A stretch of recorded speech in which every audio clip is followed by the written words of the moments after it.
Hello, YouTube. What's going on with y'all today? I hope everybody's having a good day, good week. It's almost Friday. Hey, that means almost payday for some folks. Well, I'm back again with another review. I had to check out Black Ink Chicago last night because I was anxious from the last episode what's going to become with the female that is accusing Four of being her baby daddy. I'm sorry, not Four, my bad. Don of being her baby daddy. But we'll get back to that later. So anyway, today I'm going to do a quick review on Black Ink Chicago before I have to run off to the gig. As usual, I'm always running somewhere. So if you remember, last episode on Black Ink Chicago, Black Ryan, he was still trying to decide what he was going to do because of his shop situation. He had basically closed down Black Ink, let the lease lapse because of the fact that he was tired of dealing with all the, as he would say, the shade from his crew that was working for him. Um, Basically, everybody had different thoughts about the situation um, with him and why his whole relationship got messed up and everything. So he decided, hey, what the heck? I'm just going to let the shop close and move on and leave them there. So they decided to throw a Black Ink party without him. And basically, it was like a more of like a FU Ryan Henry party, which it turned out to be. So, they go ahead and plan the party and they have the party and then Ryan he shows up at the end and it looks like he wanted to go into the party, but he didn't go into the party. Him and his girlfriend sat out there for a second.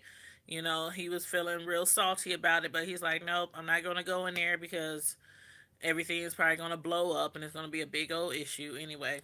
So he leaves and he talks to his mom about, what he's going to do. And she's like, you need to fix this. This is your brand. You are Black Ink. So what are you going to do about it? And then you also remember at the end of the last episode, Four tells his girlfriend that London wants to work with him on an album, but he has to come to LA. And so he brings that up to his girlfriend, Nikki. And I still don't get why she did what she did. But Nikki gets upset because he has to go to LA and she has to stay here, because she has a hair shop, she has a salon.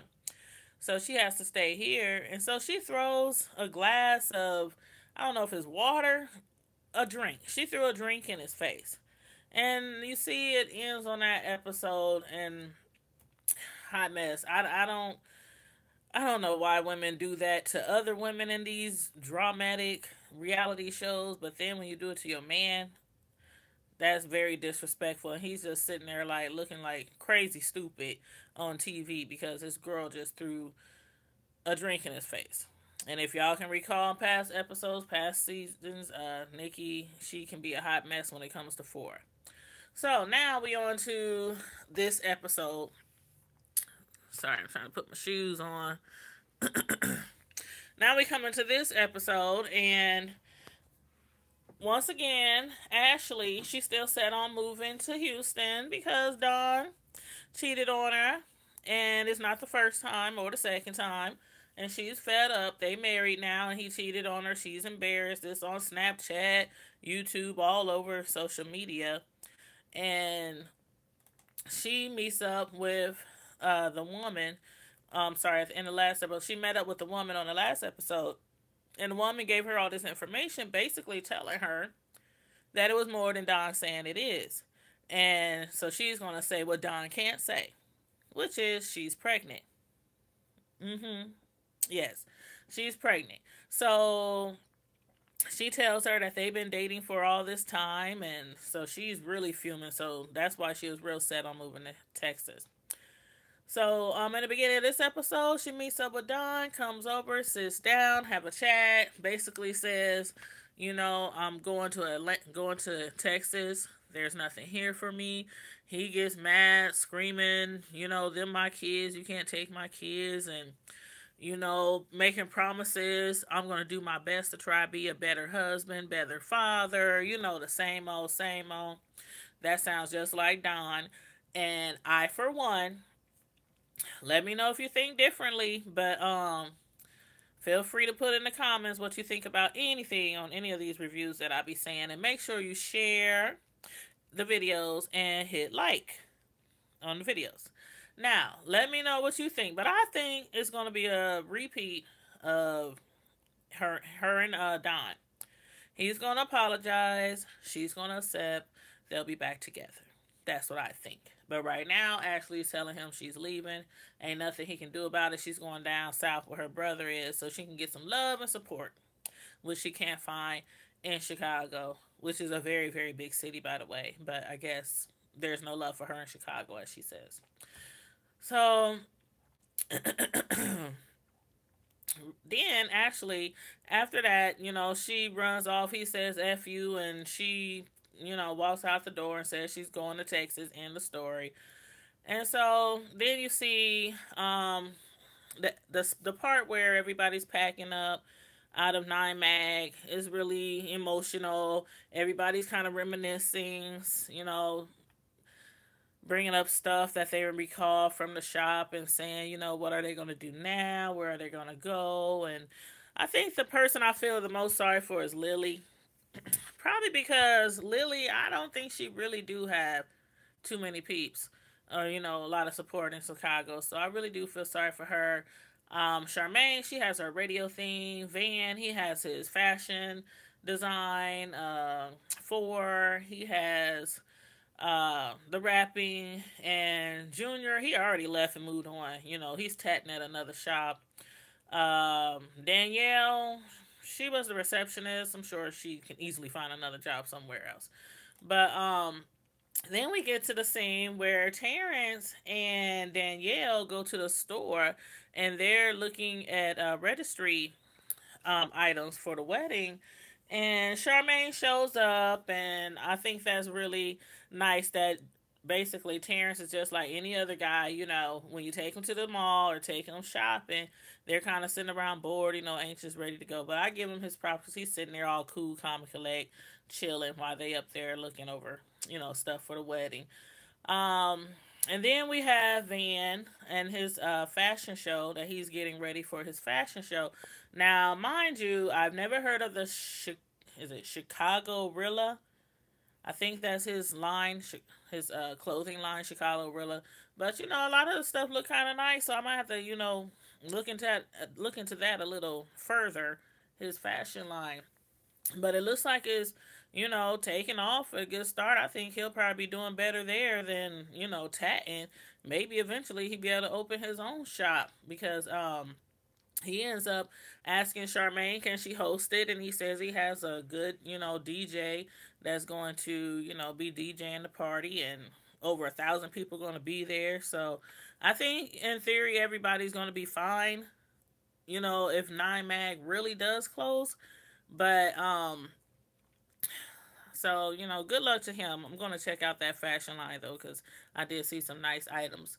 Now, for his girlfriend at the end of the last show, like I said, and you saw, she had got upset because he has to go to LA, to hook up with London so he can help him further his career, which is a good thing. That's why I don't understand why she was so upset. Yeah, your man got to go to LA, but this is going to benefit both of y'all. If she act right.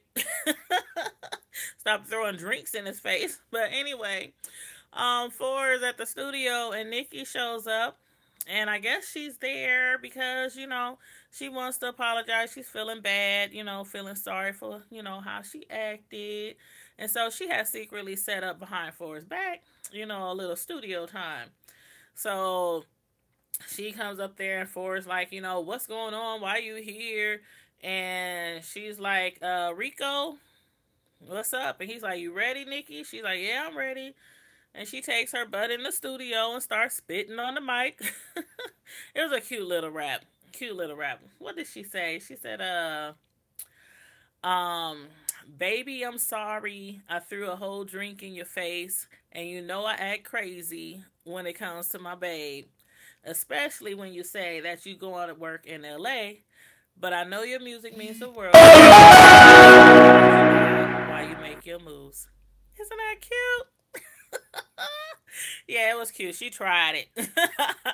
She needs to stick to her day job because she do be jamming on some heads. She's good at being a hairdresser. But anyway, stick to your day job. But it worked. He forgave her. They apologized. Whatever.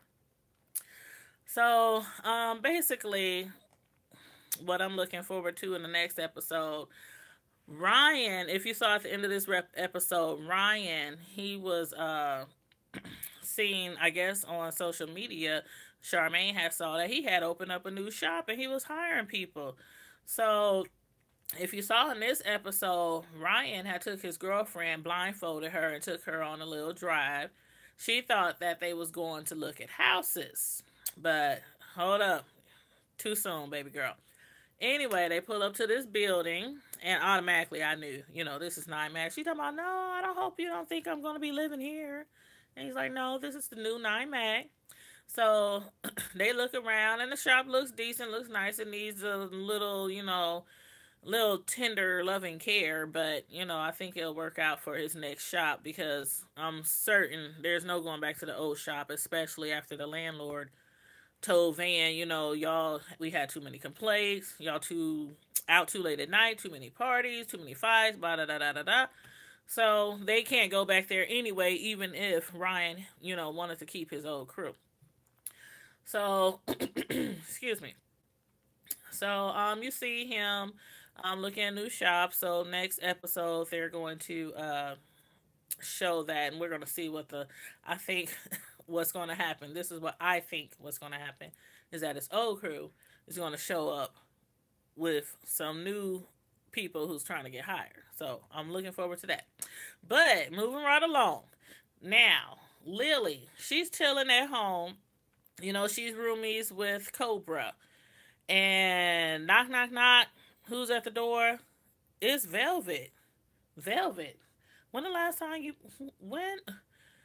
I don't even remember when the last time I seen Velvet. Was she even in last episode? I think it was last episode. Maybe a few seasons in. Anyway, she shows up out the blue, asking to speak to Cobra. Lily explains she's not there. She's having a drink, chilling, and Violet's like, "Can I have a drink?" Like, she ain't seen you in how long? You just pop out the blue. She don't know why you're here, and you automatic first thing you say is, "Can you have somebody's drink or somebody's liquor?" If that ain't ghetto. So anyway, no couth, no couth. But anyway, so she lets her in, and they having drinks, and Lily is spilling all the business, letting her know, what's up with everybody. Charmaine's doing radio, Van's having a fashion show, Ryan's closing the shop. And oh yeah, Danielle is getting married because Terrence proposed to her. And then Violet must have had this look on her face like, really? Mary proposed? And automatically Lily knew something was up. And eventually they get around to it, and Violet lets her know that Terrence has been texting her, and that even when they was down in Mexico, that her and Terrence had some kind of oral communication, if you know what I mean. So they hooked up. I mean, out of all people, I could never imagine, but, whatever. Anyway, I'm sure we'll hear a lot about that on the next episode. But so Lily tells her, well, so what's your point? Is you want to let her know? And she's like, yeah, I need to let her know. Let her know her fiance is cheating on her and he ain't been faithful. And she's like, well, that's not your friend, though. And she's like, well, so what? She don't have to be my friend. I still feel like I should let her know. So Lily's like, she's not really a good friend of mine either.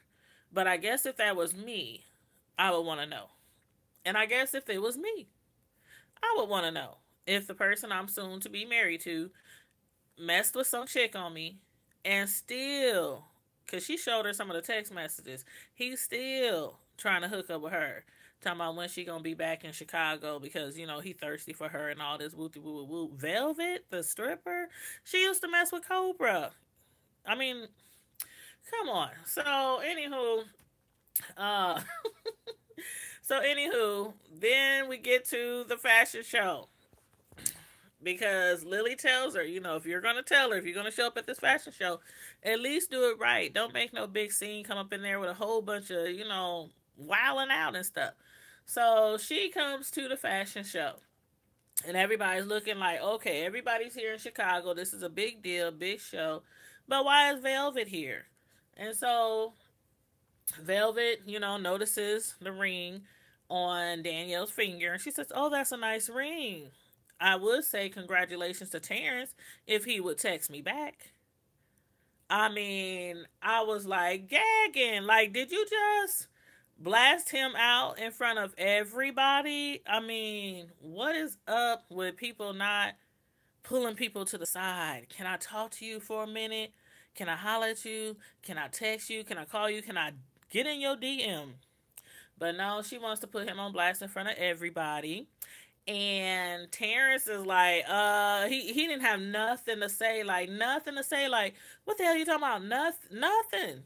So, I mean, automatically, I know Danielle should know that something's up because Danielle played it off like she wasn't bothered, but she was bothered because, her whole just attitude switched up. What are you trying to say? And she's like, why would my man be texting this chick, this stripper? This stripper, she messes with every Tom, Dick, and Cobra. Get it? Cobra? Because she used to kick with Cobra. Okay, y'all keeping up. Okay, just want to make sure. So, anywho, they started arguing, and Danielle tells her, are you done? Because we're done, and you need to get the F on out of here. And she's like, basically, Violet didn't look like she was trying to go anywhere, so she ran Danielle out of there. She told Terrence, let's go. Let's go. So she's like, when I get home, I got some questions I'm going to have to ask my man because there's no reason you should be texting Violet. And so Don, he gets quite surprised as well. Two surprises in one night. He looks around after the fashion show and he notices Tashay was there. And Tashay, she's the sidekick. She's the one that he was messing with, who I put on Snapchat about them messing around and everything. So she pops up at the fashion show too. And after the fashion show, she approaches him. He's like, oh, okay, she wants to talk. I'm going to take her butt upstairs away from everybody. You see how deep his crew was? You see how deep her crew was? I'm like, is they going to fight or is they going to talk? Because they was deep. Like, they about to take it to the streets. But anyway, they go upstairs and she's up here like, why you be ignoring me? And you can see her stomach poking out and everything. And he basically, just starts flipping out on her. You lying, you breaking my family up, you telling Ashley all these lies, making it seem like we had some deep relationship and been kicking it forever. And he was like, and you got weak receipts. And he's like, you telling her I paid for an abortion. And I'm thinking she's about to come back with, yeah, you did pay for an abortion. He was like, is that correct or not? You lying, right? Fake receipts? She was like, correct. I'm like, what? You lying? You told Ashley for what? I mean, I guess she's intentionally trying to break up his relationship now. That's what I can see. As far as this pregnancy, I don't know if she's pregnant. We gonna need to see some DNA that says 99.99999% this is yours, Don. So anyway, now I'm doubting the whole pregnancy situation. So, okay, so I'm sure Ashley's going to feel better about that when she finds out that she lied about the abortion. But basically, all he did was he met her in July, so he says, and tatted her up, slept with her, made a mistake, and that was it. And he basically reads her, at the end of the day, you is not what I want. You think I want my house messed up? You think I want to lose my family? You trying to create it like it was a consistent situation between me and you to Ashley. And then some chick was like behind Don talking about, I think this chick is just thirsty. And Don is like, nope, nope, nope, don't do it. Let it go. Don't do it. Next thing you know, that chick, I don't know who it was, probably a cousin of his or a sister, I don't know. But she throws a drink on the pregnant girl, and then it goes dark. You hear people screaming, sound like chairs and tables is moving, something. I don't know what happened. But I'm sure next episode we'll figure out what happened. But I hope the pregnant girl is okay. At the end, it showed her trying to, fix her hair up or whatnot. But I'm like, first of all, you don't touch a pregnant girl when she's pregnant. I mean, water ain't gonna hurt her, but still, you don't leave the girl alone. Wait till she drop the load if you want to holler at her, on that level. So anyway, I'm waiting, patiently, trying to wait patiently for this next episode because I want to see what Ryan is trying to do with this shop because he's supposed to be hiring a new crew and the old crew is upset. And Ashley, they showed a preview that she's still talking about she's not going to Texas, but I think that Don is going to convince her to change her mind, especially after she finds out that this girl lied about the abortion. So, anywho, I'm going to let y'all go. If you got anything to say about the video review or the show itself, please feel free to put, what you got to say in the comments. Or if you know of a show that I need to be reviewing, please feel free to put it in the comments. Don't forget to share this video. Don't forget to like this video. And I'll be coming back at y'all probably tomorrow night because I did watch also uh Queen Sugar last night. So I'm gonna do a review on that most likely tomorrow night as well. So anyway, I'm gonna let y'all go. Y'all get ready for y'all weekend. Have a wonderful evening, and I'm out.